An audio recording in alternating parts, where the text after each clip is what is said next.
An Internet Safety Guide. Chapter 1. An Internet Safety Guide. Internet Safety 1. There are a few books on Internet safety and security at number 004 at the library. Don't trust anybody based on what you see online unless you do a search engine search and see 10,000 articles saying this guy is great, but even then, that's fakeable too. One guy can start a fake online marketing campaign about himself. There is no central internet law authority. People pop up, commit a crime, disappear, pop up again as another identity. Online information is forever. Some girl flashed in front of a webcam, then some bullies got that picture and teased her about it to the point that she killed herself. Her name was Amanda Todd. What about you doing porn or doing stupid stuff then you want to run for president? They got you. Screw the big websites with their marketing algorithms trying to create a profile on you. I don't use the big websites. They are Big Brother. It's funny that the U.S. National Security Agency moved next door to a Google facility in Utah. If you do online quizzes and surveys for money or coupons, be careful about what you reveal about yourself. I say lie, lie, lie. Create a fake profile. Write it out in a Word file to remember the details and use it every time you join something new. Anything offered for free or any contest where you have to fill out something that takes your personal information could be a harmless marketing ploy to send you meaningless sales ads, or it could be some thugs trying to steal your identity to get credit in your name. My internet use is simple. I only use a few websites. I don't use social media at all. I never buy anything from spam, and I'm not addicted to the internet. I'm not on there all the time. It's not a big deal to me, so I'm not hanging out on it. It's like the old saying, if you're looking for trouble, hang out with scummy people.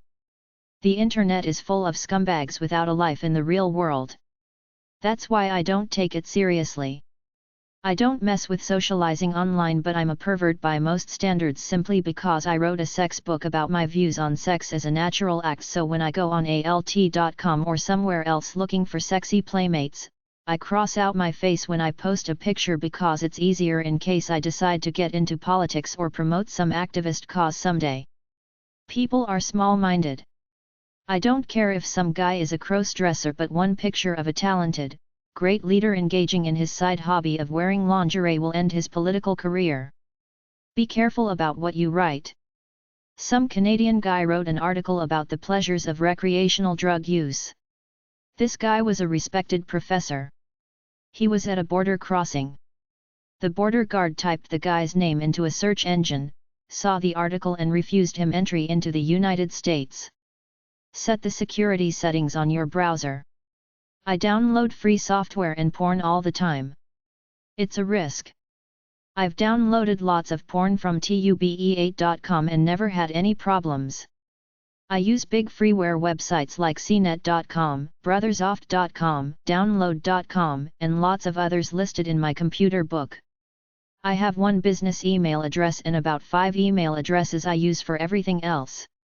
Just make sure you write all the particulars out on a separate Word file so you know the passwords and usernames, because you will forget them.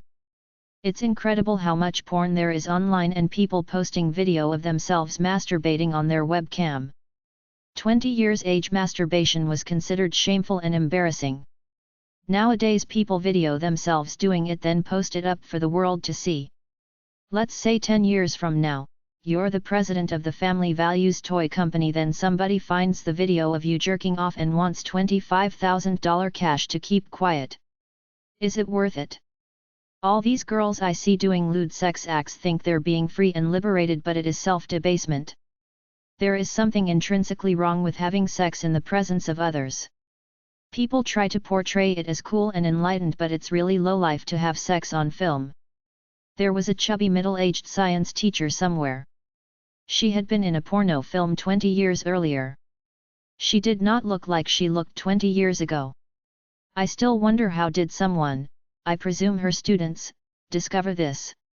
They could have used facial recognition search software, or they could have used her real name, which was intertwined with her porn name somewhere down the line, like I notice on IAFD.com, where a lot of those porn stars have their real name in their profile. Peter North's real name is Al Brown. The two names bring up the same porn websites on the internet, not that he cares anymore.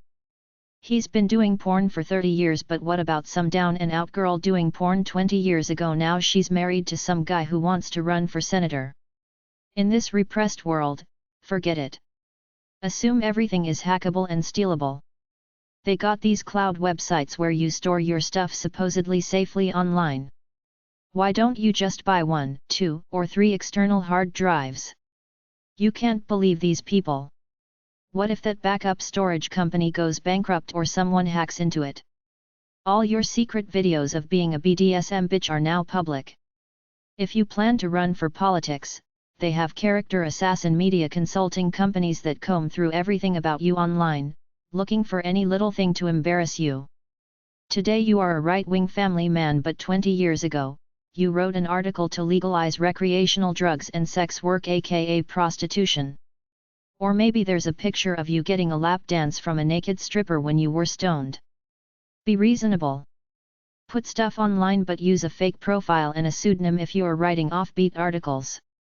Like I already said, I don't go on social networks like Facebook because I don't feel lonely and don't feel a need to share my life with people I will never meet in the real world. I think this is where most of the problem is. People think other people give a damn about them or they think some attractive stranger will see their profile, fall in love and sweep them off their feet. I create my life in the real world. I don't understand these people creating profiles for others, mostly strangers, to look at. My life is mine. It's not related to a Facebook profile. I say get a life in the real world. If you have something to say in a blog, say it, but leave out the cutesy pictures and the cutesy details about how cute, advanced, and special you are. The only people that will care are creeps, not potential alpha people mates, because alpha people do not waste time on frivolous websites. Use the privacy settings on blogs and social media websites. I still think Facebook is for wimps. Alpha males live for themselves. They don't post cutesy stuff up on the internet in the hopes that some cute chicks spot them.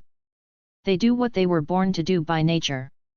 I don't embarrass myself by putting up some glossy, cutesy whitewashed profile of how cool I am. That's one big reason why the modern world is screwed. People have lost a sense of discretion, dignity, and intrinsic motivation. The degeneration of the human race is all on Facebook, people demeaning themselves to get attention from other low-life people with nothing better to do than watch them. Internet safety too. Be careful with free game offers. It could be a way to steal personal information from you. Go to Windows Control Panel and set up your various security and privacy settings.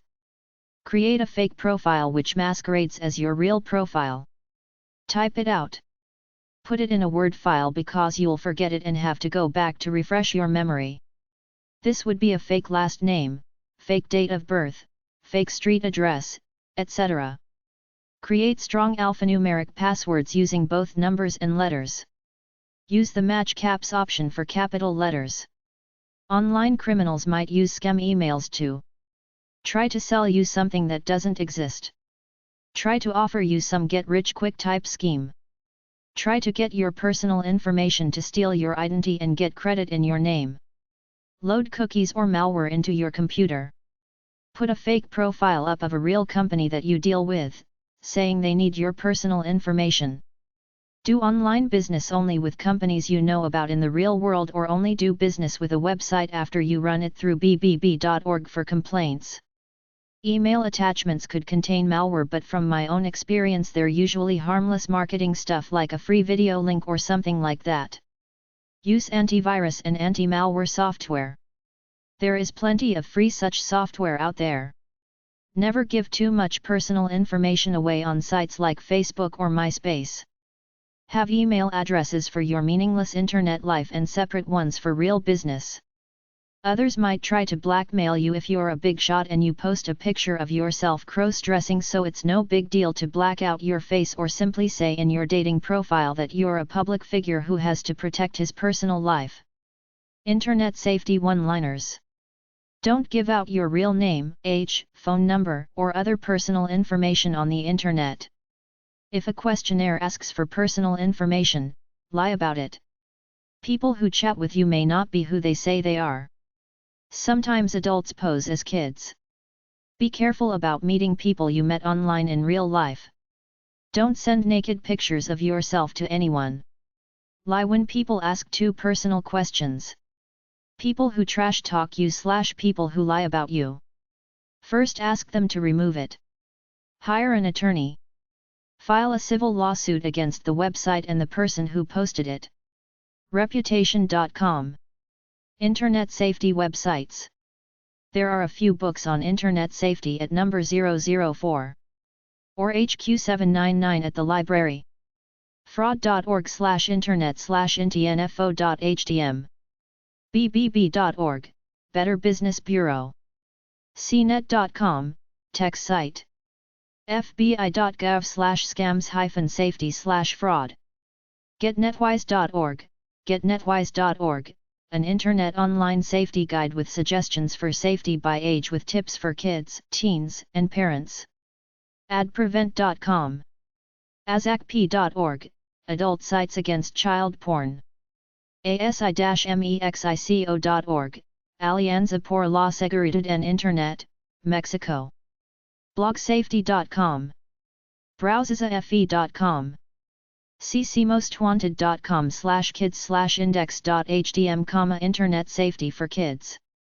censorware.net. cfsw.info, Citizens for a Safe Wisconsin. classify.org/safesurf. cleanweb.net. commonsense.com/internet-safety-guide. connected4safety.com, Connected for Safety. connectsafely.org, Connect Safely. cpsr.org/previous site/filters/faq.html, Computer Professionals for Social Responsibility, Filtering FAQ. crimebeat.ca. crimelibrary.com. crime-research.org. criminaljustice.state.ny.us. cyberangles.org, helps people who have been victimized on the internet. cyberbullying.us. cybercrime.gov. cybercrimes.net. cybernet.ca. cyberpatrol.com, software. cybersmart.org. cybersnoop.com. cybertype.ca. cybertypeline.com, 800 The Lost. cybertrackers.com, cleans up deceptive websites which post the heads of public figures onto nude bodies. cyberworks.com. detectivewho.com. digitalcitizenship.net. digitaldefense.ca. digitallivingproject.com. disktracy.com. efc.ca. eff.org, Electronic Frontier Foundation, see some internet rules and why they want to keep it free and uncensored. enough.org. esrb.org, Entertainment Software Ratings Board. familyconnect.org. familywatchdog.us. familywebwatch.com. fbi.gov/publications/pguiday.htm, A Parent's Guide to Internet Safety. fdle.state.fl.us. fightcrime.org.